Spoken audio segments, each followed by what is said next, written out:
Hey everyone, how's it going? Hope you're having a great day so far. Just wanted to make another video today talking about the Acolyte class, specifically the Lich class.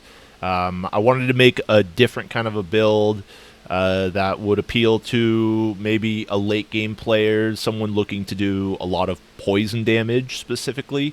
This build has a ton of poison damage being done, plus it has quite a lot of spell leech. So you're going to be basically in this Reaper form for the better half of the entire monolith that you're in, or the boss fight. And after you lose your health in this Reaper form, you just get sent back to your normal form. So you're basically having two lives essentially with this build. And yeah, so let's get in talking about the skills a little bit. So I kind of wanted to make a Lich build a little different compared to the other builds that I've made previously, and the reason for that is on lastepochtools.com. They have this.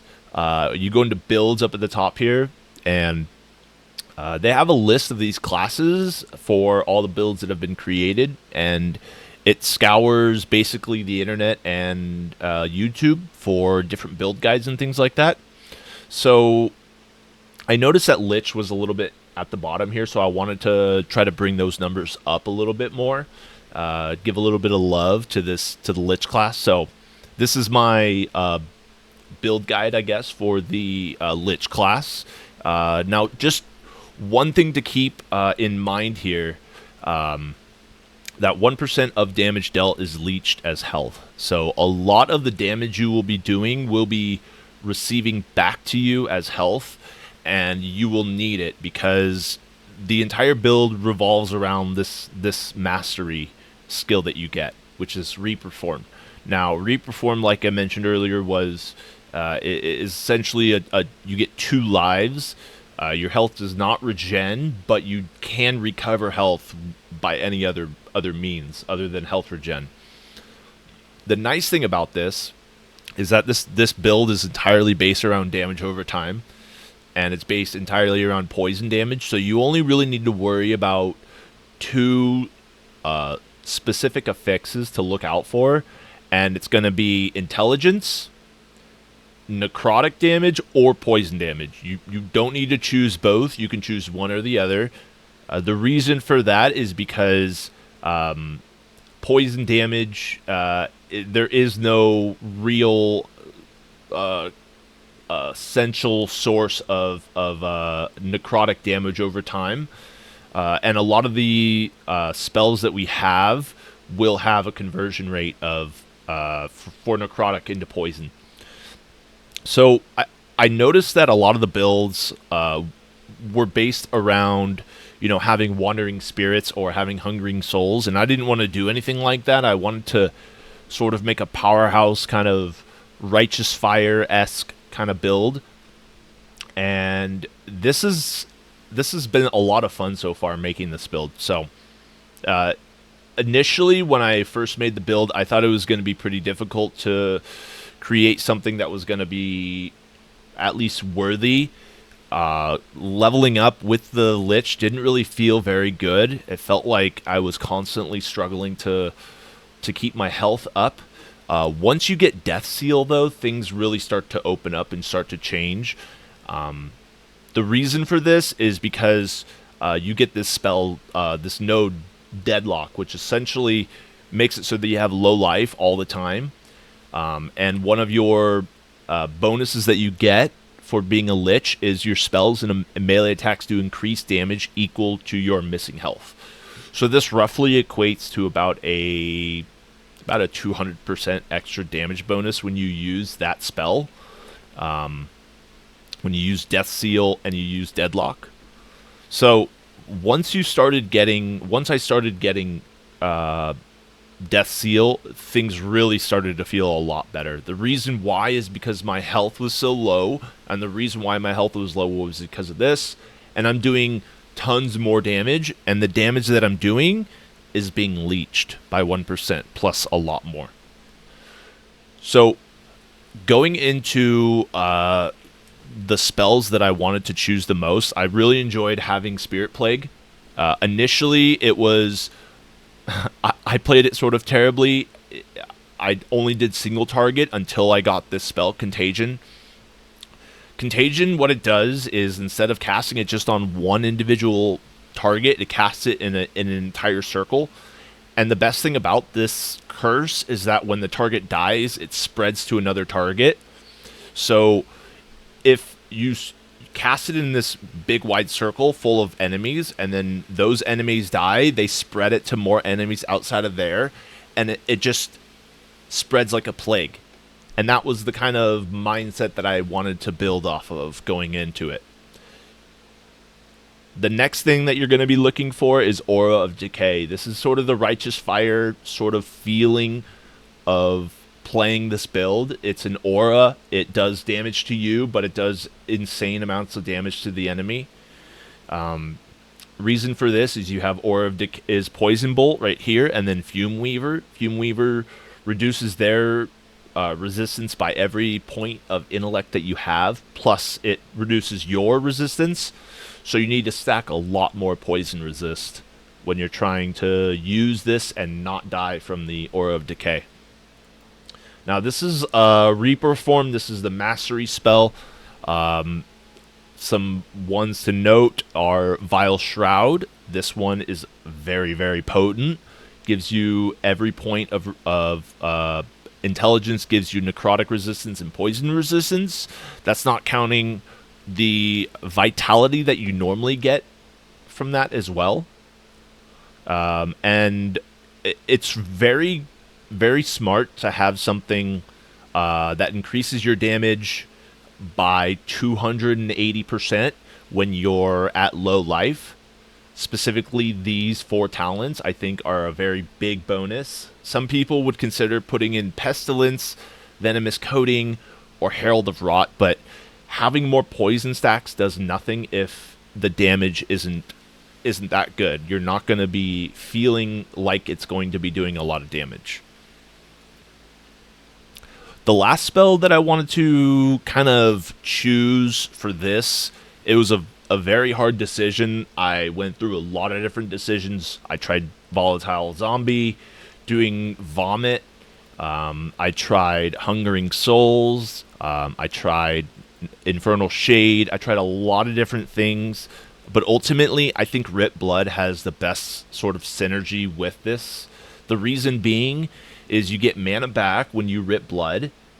You also get more health coming back, and you also get Blood Splatter, which is wonderful. It's an AoE ability. You cast once, hits a lot of targets, does poison damage to those targets, as well as gives you mana back.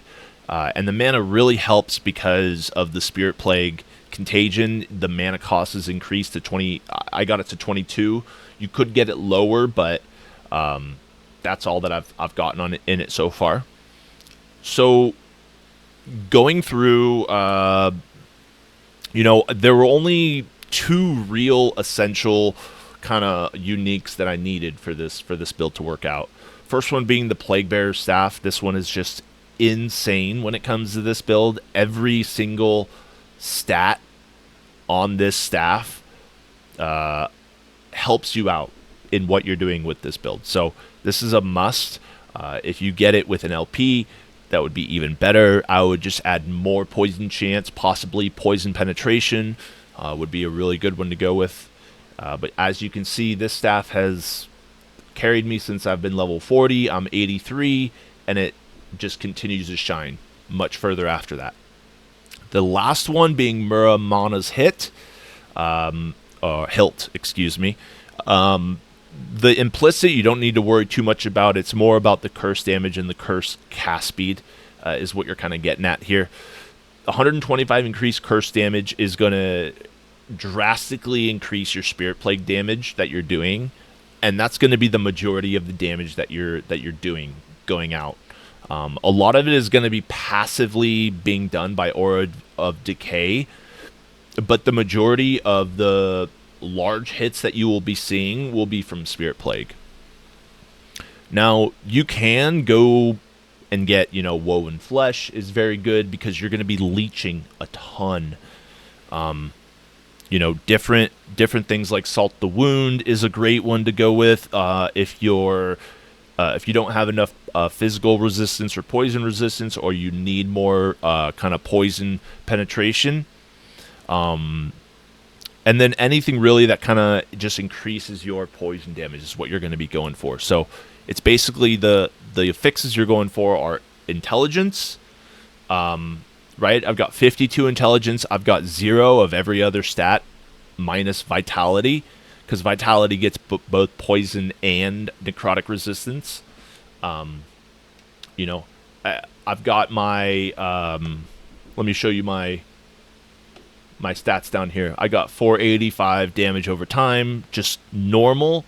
I got 400% poison damage, and I do 229 poison damage over the duration. Now, when I activate Reaper form, the damage goes up. I get more damage over time, more poison damage, and my poison damage does more damage, 318. Now, as you can see, my health is slowly being drained, and that's the side effect of Reaper, is you end up losing your HP at a considerable rate, more and more and more, and you need ways to defend against this. A good way is to get more endurance threshold so that you take less damage when you're below your endurance threshold.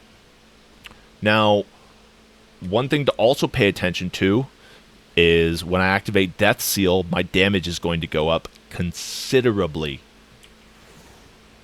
I'm at 1,000% damage over time and 900% poison damage. And I do about the same amount of poison damage, but that is increased considerably more. Now, as you can see, I'm out of my Reaper form. It does have quite a long cooldown, so that is also another side effect of it.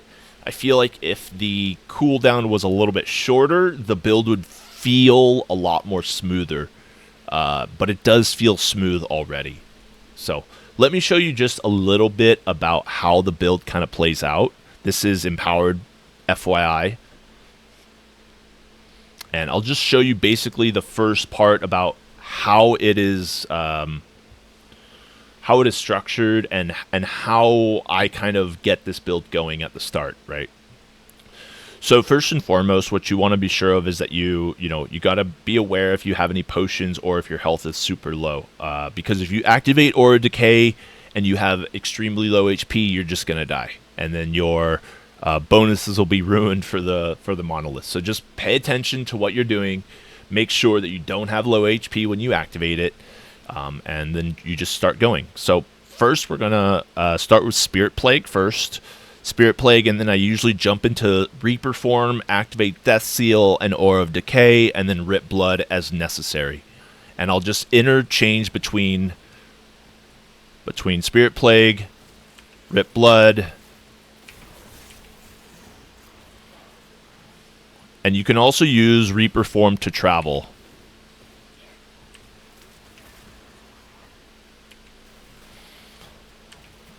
Unfortunately, when Death Seal is not available... Oh, there we go. I didn't have that. I didn't have Aura of Decay enabled. That's why. I was curious why I wasn't doing the good damage. But as you can see, when they're in my aura, they take increased damage from my curse. And then you use Rip Blood when you're standing still, when you just need to do extra damage. Alright, now we can show. And this is it.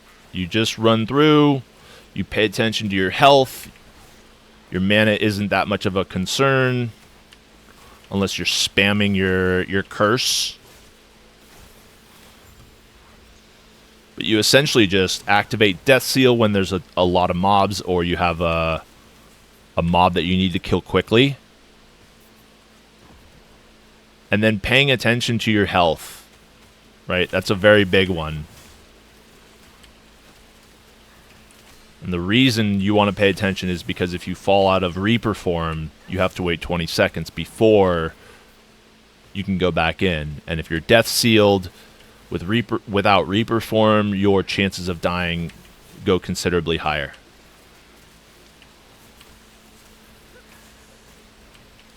So,